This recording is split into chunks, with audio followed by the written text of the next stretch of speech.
right. Good morning. Welcome. I'm so excited to invite the ITRA duo here to the Kansas City Artists Coalition's Creative Artist Talks podcast. So thank you all for being here. If you wouldn't mind, would you introduce yourselves, please, and tell us about your business? All right.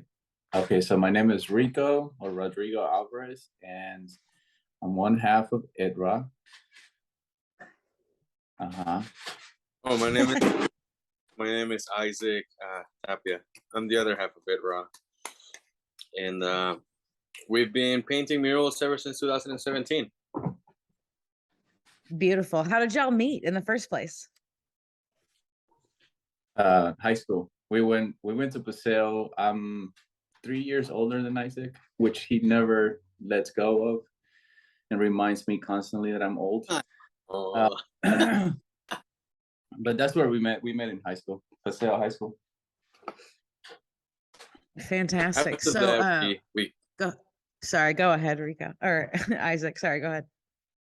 Oh no, I was gonna say after that, I say, then Rico does a lot of sculpture originally, and then we kind of got a mural together in 2017. And Rico invited me to go paint with him.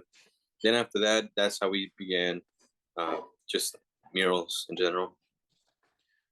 Yeah, Isaac had been painting, and then he needed reference, so I went to his studio a few weeks before we started, and that's his thing. Like, painting was his thing. So I was presented with the opportunity to paint a mural, and I was doing so with like extremely tiny paintbrushes.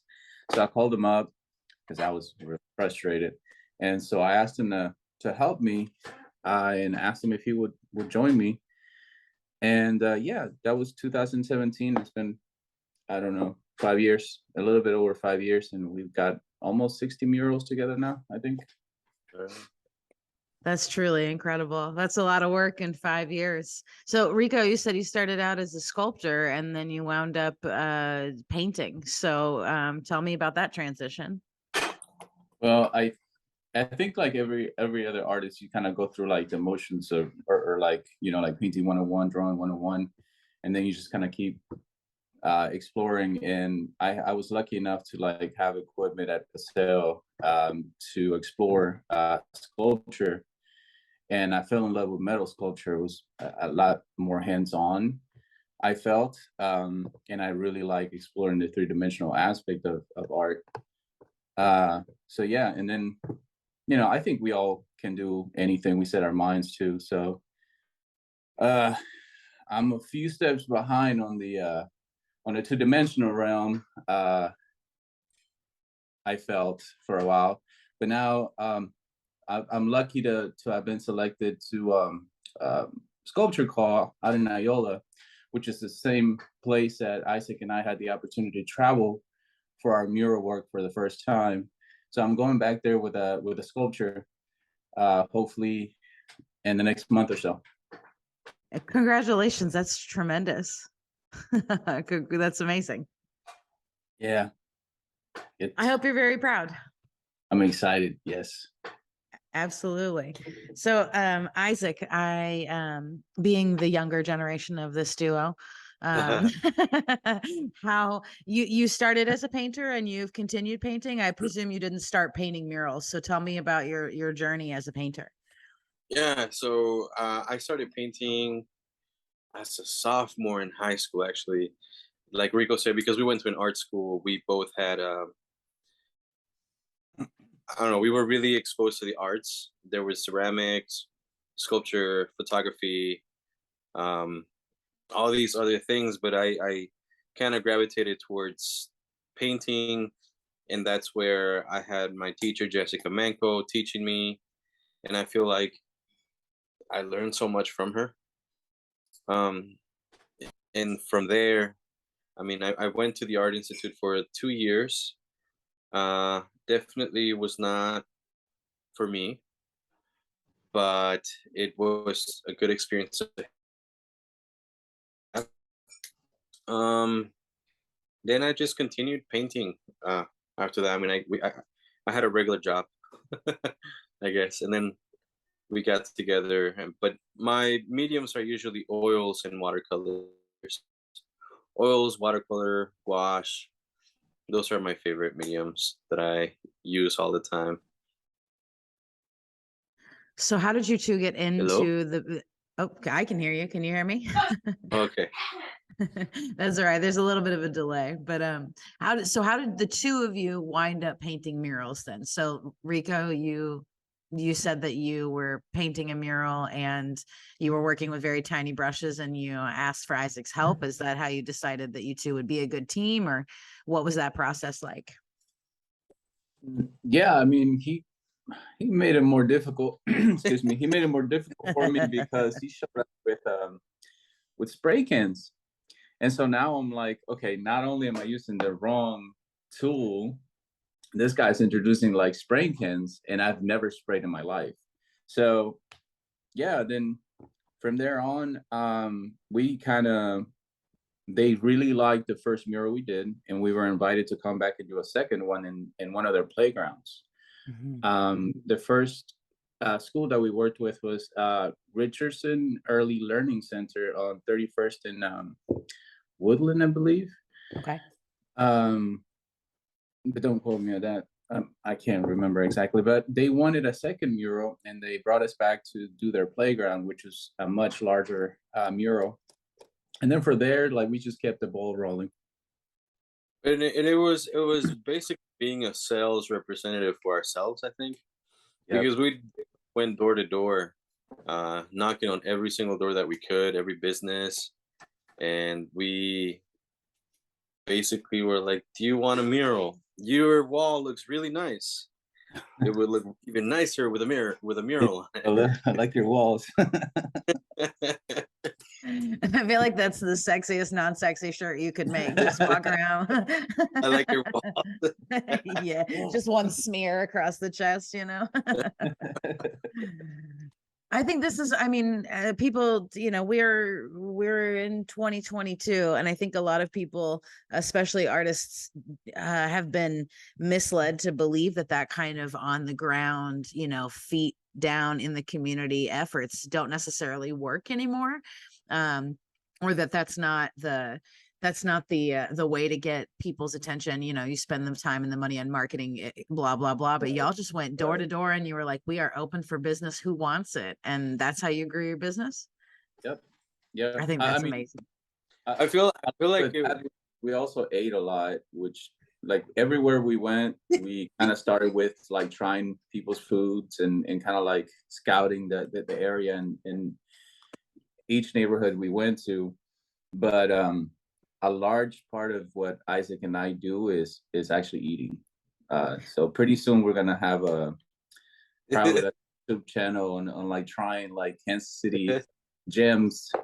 Like, please let me go with you, because your mural in Cafe Corazon is so beautiful. I love it, and I love looking at it. But those tamales, those breakfast tamales are I was like, I gotta make tamales at home because I cannot keep coming in here and giving them $20 a plate. But it's so good, I would, you know. Yeah, they're really good. They're definitely really good. But like Rico was saying, I feel like a lot of our success has come from the small businesses that have approached us, and a small local business around town have approached us and have been like, "Hey, I need a mural. Can you help me out?" And like Rico said, we love food so much that at the beginning there were times that we're like, you know what, we really like your food, so maybe we can do a small trade, you know. I know this life. When I stopped being a server and a bartender, I was like, how much are people paying for coffee? You know, just the shock of it all, really. Yeah. But it makes sense to well, I mean, I think it's incredible and wonderful that this kind of acknowledgement of small businesses are what's building your small business. And it's almost like a marker of their investment in the community at this point, to walk in and see that it's not only locally owned, but they're sourcing local artists and not just buying corporate garbage to put on their walls, or rather leaving it very plain. So they're reinvesting almost immediately, and that's really powerful. In the case of Café Corazon, like, they've gave us an opportunity in their first location, and they understood like the impact that art has or can have on a business, and they were successful enough to open a second location, and then brought us back to the second one, and we've been able to like not develop, be like tools to development in business as well, because like what we do also has, you know, that application, that implication of marketing in it, and so they're starting to understand like, okay, this is mutually beneficial for the both of us, and that's how we grow, and that's how we grow our community. Absolutely. I've noticed in reviewing kind of the portfolio that y'all have out there that you've done a lot of environmental paintings. And I'm just wondering if that's a passion of yours, or if that just happens to be a particular niche that you got into that you're working on. Like was it Turtle Island and the Panthers? Like I know they're in different places, but you not only do you paint animals or environmental scenes, but often you use kind of fantastical colors. That humpback, is it a sperm whale or a humpback whale in the everything about my trapper keeper Lisa Frank youngness was brought forward in that. So like, where do these come from? Are they inspirations of your own, or are they requests from the clients? Isaac, I think it's kind of both. There's both. Yeah, go ahead.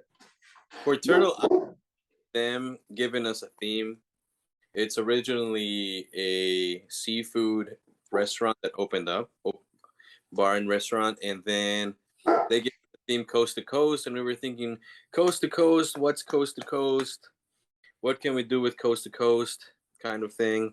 And then because we always like to add a little bit of us, or we always like to add a story to it somehow, some way, the first thing that came to our heads were like, well, maybe a whale with the city in the background.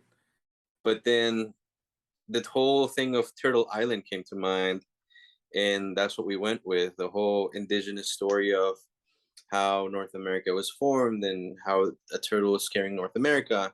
And so it came from that, and we just added a little bit more, like, I don't know, imagination to it, I guess, with the whales and all these other things. That's how that came about. But usually when people give us more freedom to do whatever we want, it comes out like that. Yeah. It's beautiful work. Your use of color is very liberal, and it's very fantastic at the same time, but it's so intriguing as a viewer to witness it. So is there a particular style of painting that you prefer to paint more? Like, would you go into black and white or monochromatic work if someone was going to pay you the right amount of money, or is color a big part of it? Okay, so we have roles in rock, and they're just kind of like, you know, we didn't say, hey, you just do this and that's all you'll do. But Isaac is the color guy, and I'm more of a structural person as far as like drawing and ratios and all this boring stuff. So we just kind of divide that, and Isaac has a love for color as a painter that has definitely helped us kind of move forward in the mural realm. But yeah, I think, does that answer the question? Sorry, there's another part. You did great. I think I love that you're like, I do the math, whatever. It's essential that you do the math, Rico. Otherwise we're just out here wasting paint. But no, I mean, it did answer the question. Who's passionate, or who's picking the colors? Isaac, right? But also, this is a mutual endeavor. So I think that's, you absolutely answered it. What are your, do you have any major creative business goals? Like any place that you're like, we're going to paint on this building, or we want to do this many murals in this many years, or anything like that? I think we do have like a goal to move away from Kansas City, not necessarily, but like kind of spread out and just travel a lot more.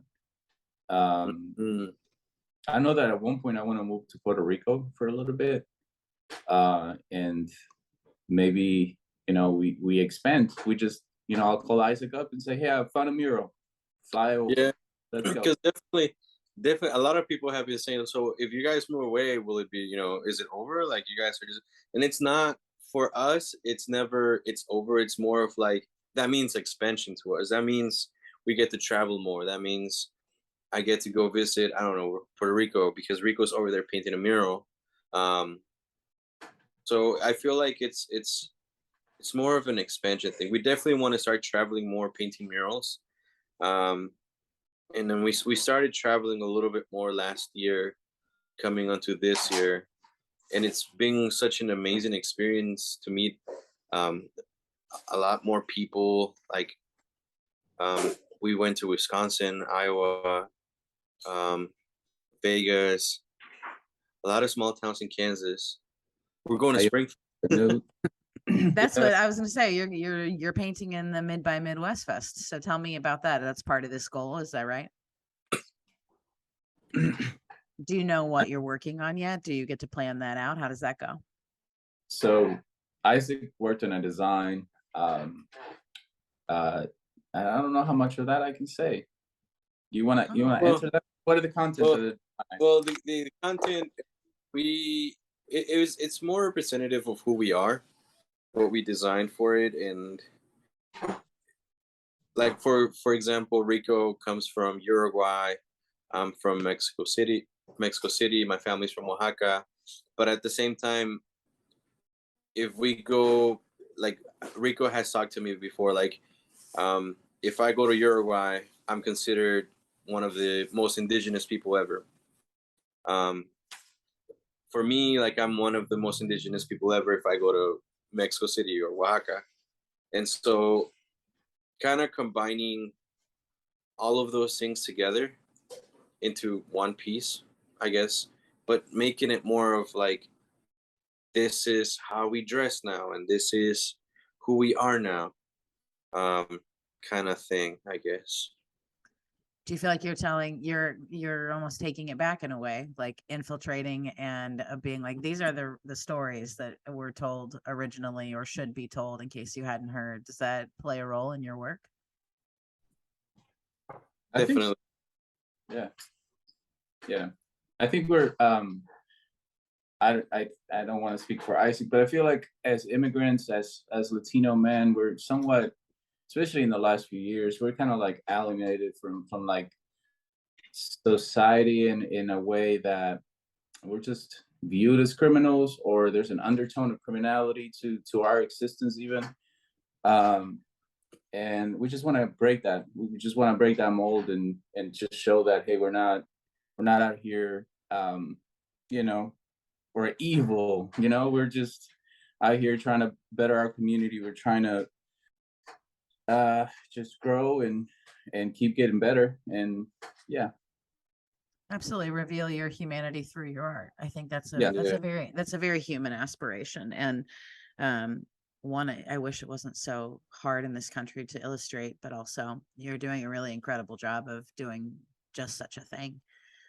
It's very clear in your art, the stories you're trying to tell and the heart and soul that you put into it. It's beautiful work. Thank you.